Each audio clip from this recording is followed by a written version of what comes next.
Hello everyone. पिछली video हमने income method के बारे में पढ़ी थी। इस वीडियो में हम एक्सपेंडिचर मेथड पे फोकस करेंगे। तो इसके पहले डेफिनेशन देख लेते हैं। Under this method national income is measured in terms of expenditure on the purchase of final goods and services produced in the economy during 1 year.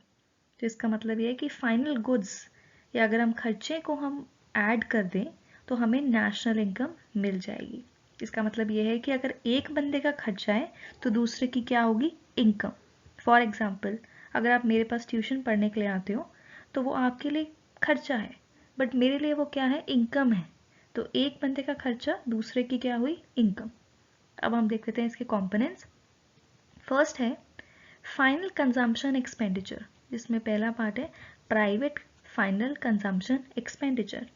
तो basically private and house hold दोनों करते हैं, तभी ये private final consumption expenditure है। Second है government final consumption.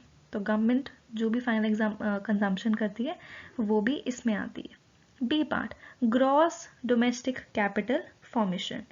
तो कुछ बुक्स में इसे ग्रॉस इन्वेस्टमेंट भी लिखा गया है।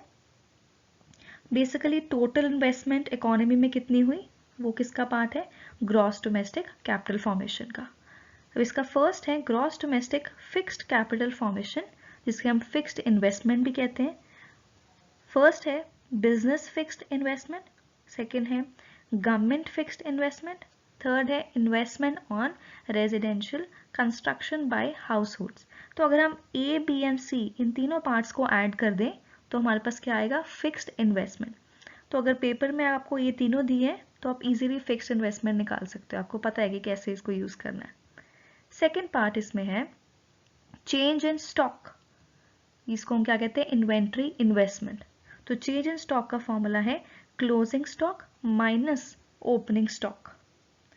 इसके बाद सी पार्ट हमारे पास आता है net exports is equal to exports minus imports.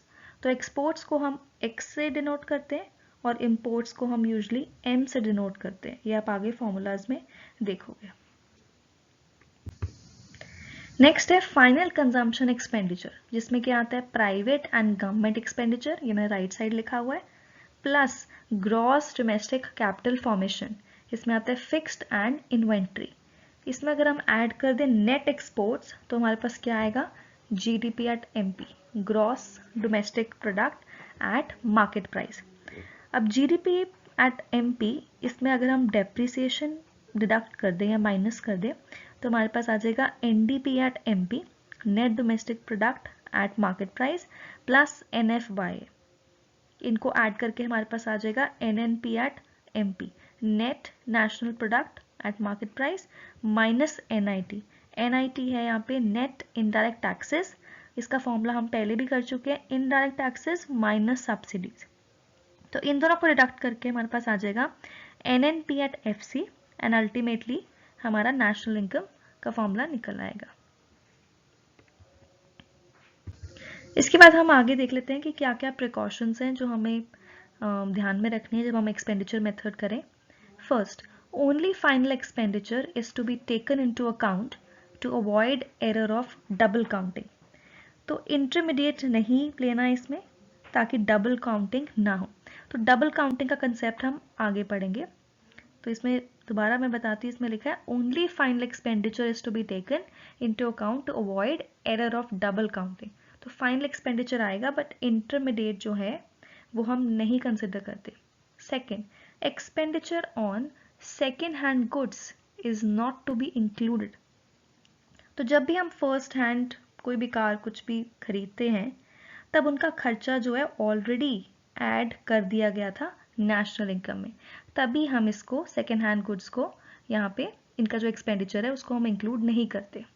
Third, expenditure on shares and bonds is not to be included in total expenditure. इसका मतलब ये है कि जब भी हम शेयर्स या बॉन्ड्स खरीदते हैं तो हमें उसका असर बेसिकली कंपनी के आउटपुट पे होता है। जैसे कि मैंने खरीदे और मैंने बेचे, तो ये बेसिकली क्या है, मनी एक्सचेंज हो रहा है इन हैंड्स, यानी कि इन्वेस्टर्स जो हैं वो एक्सचेंज कर रहे हैं, कभी हम शेयर्स ले लेते हैं, कभी हम आगे बेच देते हैं। तभी यहाँ पे लिखा है expenditure on shares and bonds is not to be include, हम इसको टोटल एक्सपेंडिचर में इंक्लूड नहीं करेंगे। Fourth, expenditure on transfer payments. तो ट्रांसफर पेमेंट्स ये मैंने पहले भी बताया था, ये बेसिकली वन साइडेड पेमेंट्स होती है by the government is not to be included, जैसे कि स्कॉलरशिप होगी या ओल्ड एज पेंशन होगी, तो इन ट्रांसफर पेमेंट्स को हम इंक्लूड नहीं करते। Fifth, imputed value of expenditure on goods produced for self consumption should be taken into account। तो अगर imputed value of expenditure अगर हम goods पे कर रहे हैं अपने कंजम्पशन के लिए, सेल्फ कंजम्पशन, वो हम इंक्लूड करेंगे, बट सर्विसेज की बात करें तो वो इंक्लूड नहीं होंगी।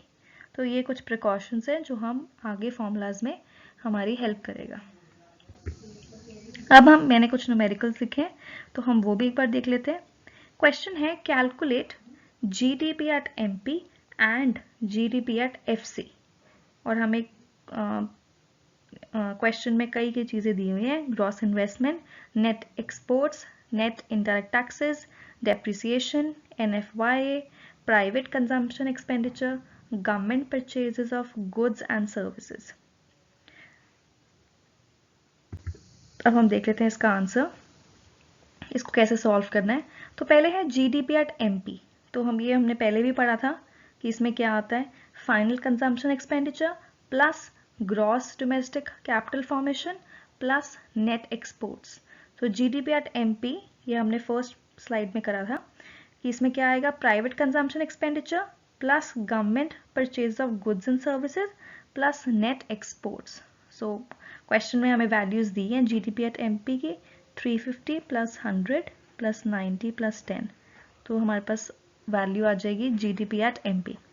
अब जीडीपी एट एफसी किसके इक्वल है, GDP at MP minus NIT. NIT का फॉर्मूला है IT indirect taxes minus subsidies. So question में हमें एनआईटी दिया हुआ है जो कि है -5, और जीडीपी एट एमपी की हम वैल्यू ऊपर ऐड करके हम यहाँ पे ऐड कर देंगे, तो इनकी वैल्यूज निकाल के हमें क्या मिल जाएगा, जीडीपी एट एफसी। अब एक क्वेश्चन है, फाइंड एनटीपी एट एफसी। तो हमें क्वेश्चन में दिया है gross domestic fixed investment, inventory investment, depreciation, indirect taxes, subsidies, consumption expenditure, residential construction investment. तो सोल्यूशन है इसका कि फाइनल कंजम्पशन एक्सपेंडिचर को अगर हम ऐड कर दें ग्रॉस डोमेस्टिक फॉर्मेशन, इसमें हम ऐड कर दें नेट एक्सपोर्ट्स, तो हमारे पास क्या आ जाता है, GDP at MP. And GDP at MP अगर हम क्वेश्चन के अकॉर्डिंग देखें तो हमारे पास क्या क्या है, कंजम्पशन एक्सपेंडिचर है, ग्रॉस डोमेस्टिक फिक्स्ड इन्वेस्टमेंट को हम ऐड कर देंगे, और हम इसमें ऐड करेंगे इन्वेंट्री इन्वेस्टमेंट। तो जीडीपी एट एमपी की हम ये वैल्यूज डाल के हमारे पास 20,000 प्लस 10,000 प्लस 5,000 हमारे पास आ जाएगा GDP at MP. GDP at MP में अगर हम डेप्रिसिएशन माइनस कर दें तो हमारे पास आ जाएगा NDP at MP minus NIT which is net indirect taxes, IT minus subsidies, ये है एनआईटी का फॉर्मूला।